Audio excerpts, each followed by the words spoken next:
We are anonymous. We are legion. We do not forgive. We do not forget. Expect us. The hacking group Anonymous is threatening Donald Trump over his proposal to ban Muslims. But the hacker group called Anonymous was secretly listening and recording. Anonymous declared war on ISIS following the attacks in Paris.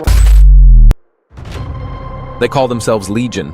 They have no leaders, no headquarters, no rules, only a mask, a voice, and a message.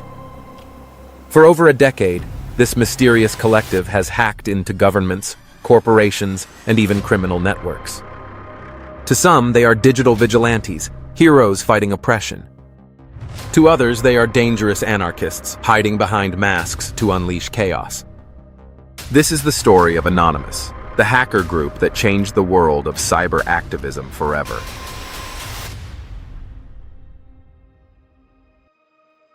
The roots of Anonymous go back to the early 2000s, an internet still young, wild, and chaotic. On the forum 4chan, there were no usernames, no profiles, just faceless posts, all signed with one word, Anonymous. From that digital soup came a strange culture of trolling, pranks, and raids. Nothing was serious. It was about shock, about laughter, about breaking the rules of the internet before rules even existed.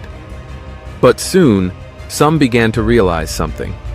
If a group of strangers could band together to pull off pranks, they could also pull together to fight power. In 2008, that shift happened. The Church of Scientology tried to censor the internet by removing a leaked video of Tom Cruise. To many, it was a small news story. But for Anonymous, it was war. Operation Project Chanology was born. First came the cyber attacks, taking down Scientology websites. Then came the real shock. Anonymous stepped out of the shadows.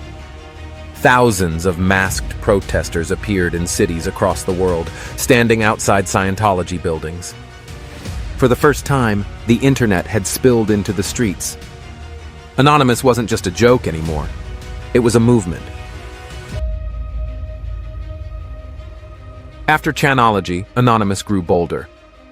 Operation Payback struck at PayPal, Visa, and MasterCard after they cut donations to WikiLeaks. Anonymous overwhelmed their servers, crashing them for hours. During the Arab Spring, they attacked Tunisian and Egyptian government sites, helping protesters communicate when their governments tried to silence them.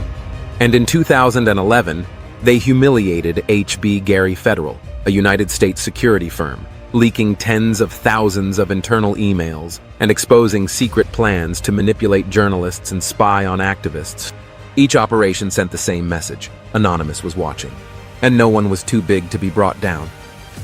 A nameless, leaderless group, coordinating online, striking multinational corporations, governments, and security firms, all without a single office, without a single commander, just masks, screens, and a shared idea. In 2020, Anonymous showed their reach extended far beyond Europe and America.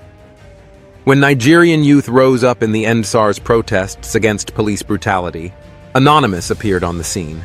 Government websites were hacked. The official Twitter accounts of agencies were taken over. Anonymous posted statements in solidarity with Nigerian protesters.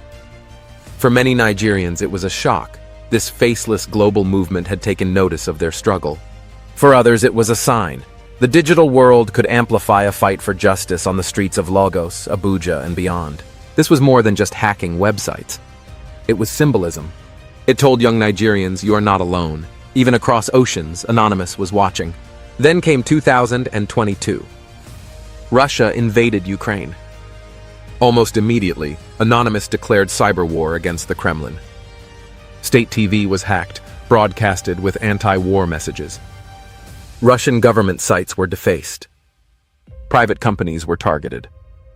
In a world where bombs fell from the sky, Anonymous showed that war was also being fought on screens, in servers, and across networks. For the first time, the world saw hacktivism as part of an international conflict. It wasn't just protests anymore. It wasn't just pranks.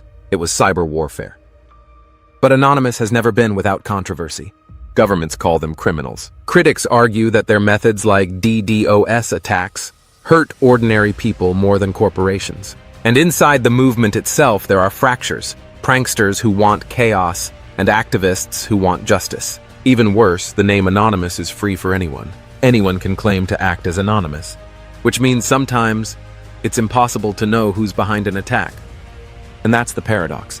Anonymous is powerful because it has no leader. But that same leaderlessness means no accountability. When Anonymous acts, are you witnessing justice, or are you watching chaos? Whether you see them as heroes or villains, Anonymous has left a mark on the world. They pioneered hacktivism, digital protests that hit as hard as marching in the streets. Their tactics inspired new generations of cyber activists, and their imagery, masks, voice filters, digital warnings, has become part of internet culture itself. But the question remains, what next? Will Anonymous fade into history? Or will the next global crisis summon them back to the front lines of cyberspace? They are everywhere and nowhere. They are everyone and no one. You cannot join them. You can only declare, I am anonymous. And maybe that's the real power, because anonymous is not a group, it's an idea. An idea that can be used for justice or for chaos.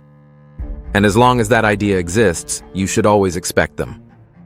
And if you want to protect yourself from the same kinds of online threats and cyber attacks we've just explored, check out Tileris.com, our cybersecurity team that uses AI to fight scams and keep people safe online. If you enjoyed this video and want more cyber stories like this, hit subscribe, turn on the bell, and join us as we uncover the secrets of the digital underground.